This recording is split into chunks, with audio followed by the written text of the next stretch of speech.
वक्त की बढ़ती रफ्तार और रोगों की संख्या से क्या आप हैं हैरान? सेहत की परेशानियों से क्या आप हैं निराश?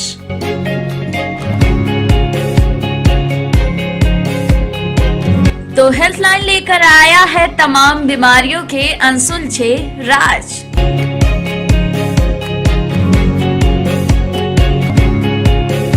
तो पाइए अपने सवालों के जवाब मेरे यानी मनीषा के साथ ONN न्यूज की खास पेशकश हेल्थ लाइन के साथ। बोलचाल की भाषा में भींगापन को आंखों का तिरछापन भी कहते हैं।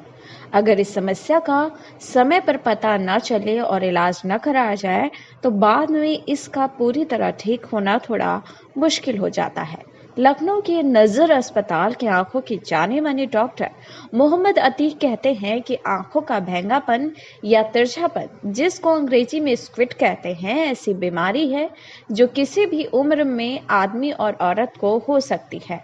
अगर इस बीमारी का पता शुरू में ही चल जाए तो इलाज आसान हो जाता है।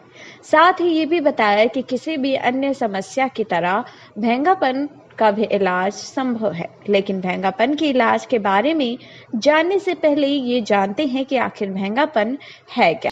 तो आइए जानते हैं भैंगापन और उनसे जुड़ी हुई जानकारी के बारे में, जिसको साझा किया डॉक्टर मोहम्मद अतीक ने, जो हैं MS ophthalmologist, Nazar eye care clinic and hospital, Lucknow से।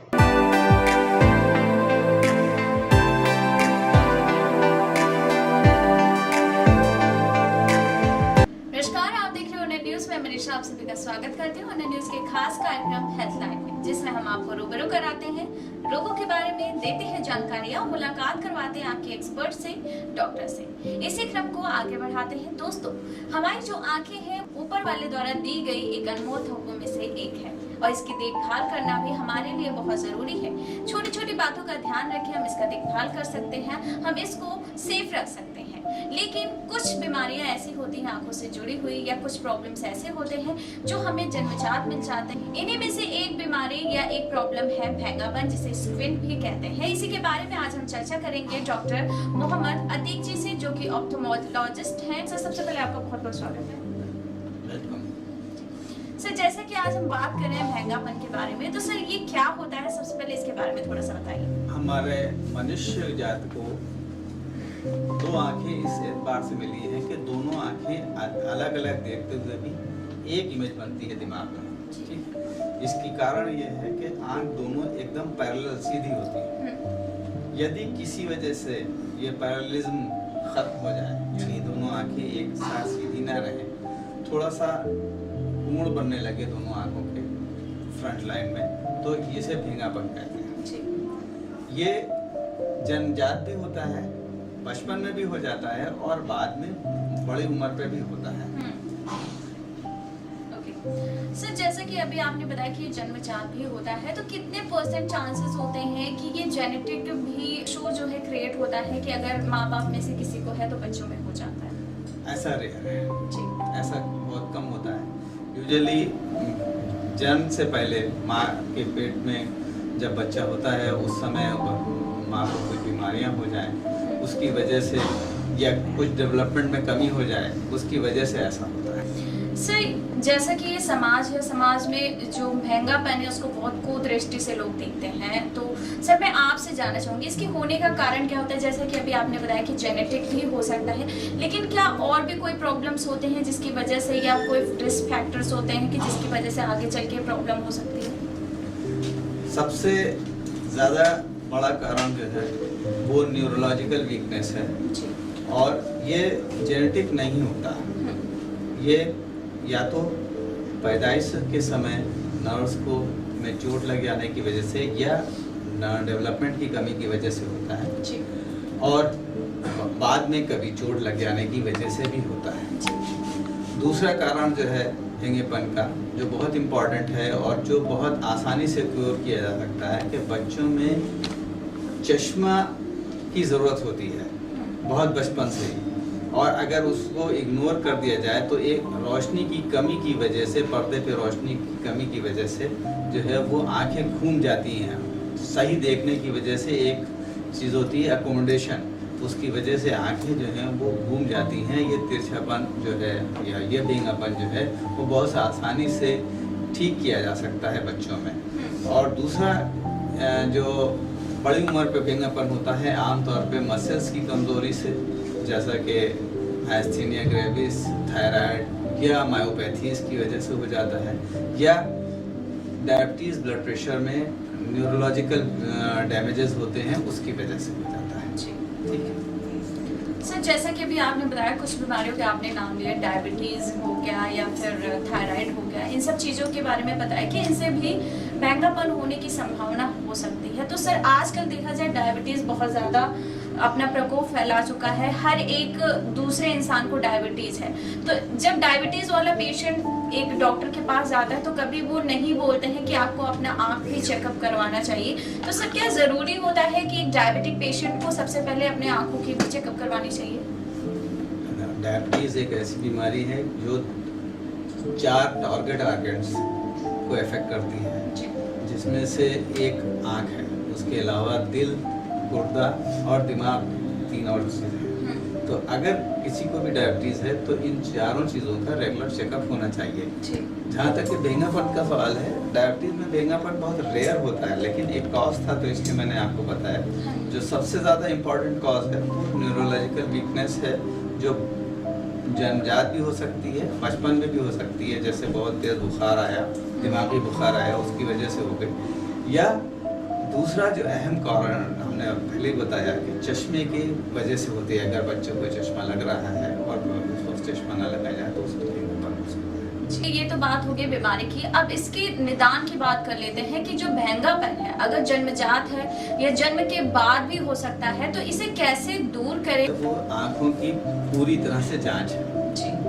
आँखों से की जब पूरी तरह से जाँच होती है तो हमें पता चल जाता है कि ये किस वजह से है। और सबसे आसान मतलब होता है कि उसको बचपन में जब भी जिस वक्त भी हमें पता चल जाए, उसका ट्रीटमेंट अगर चश्मे से हो सकता है। अगर बच्चे को चश्मे का नंबर लग रहा है, जिसे रिफ्रैक्टिव एरर कहते हैं, तो केवल चश्मे के लगाने की वजह से ही भींगापन दूर हो जाता है। अच्छा, और यदि चश्मे के नंबर की वजह से नहीं है, एक्चुअल में न्यूरोलॉजिकल वीकनेस है, तो फिर उसको ऑब्जर्वेशंस में रखा जाता है। कभी कभी कुछ एक्सरसाइजेस से भी वो बिल्कुल ठीक हो जाता है। अन्यथा जब नहीं ठीक होता है तो फिर उसको ऑपरेशन करके ठीक किया जा सकता है।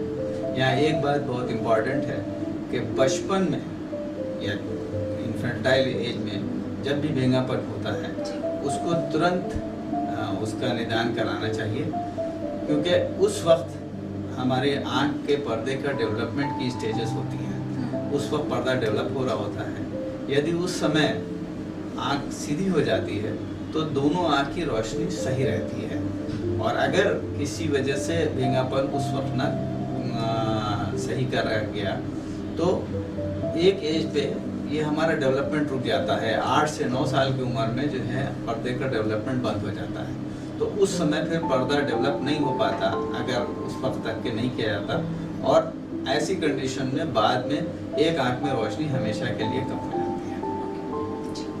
सर इसकी प्रिवेंशन की बात कर रहे थे, तो अभी आपने सर्जरी के बारे में बताया कि सर्जरी अगर कोई चांस नहीं है तो सर्जरी लास्ट ऑप्शन होता है। सर सर्जरी के बारे में थोड़ा और जानना चाहेंगे कि सर्जरी किस टाइप की सर्जरी होती है, क्योंकि सर्जरी का नाम लेते ही लोगों के दिल और दिमाग में एक वहम हो जाता है कि वो सर्जरी है, मैं नहीं करवाऊंगा, क्योंकि बहुत रिस्की भी होता है और आंखें बहुत सेंसिटिव पार्ट होते हैं हमारे बॉडी के।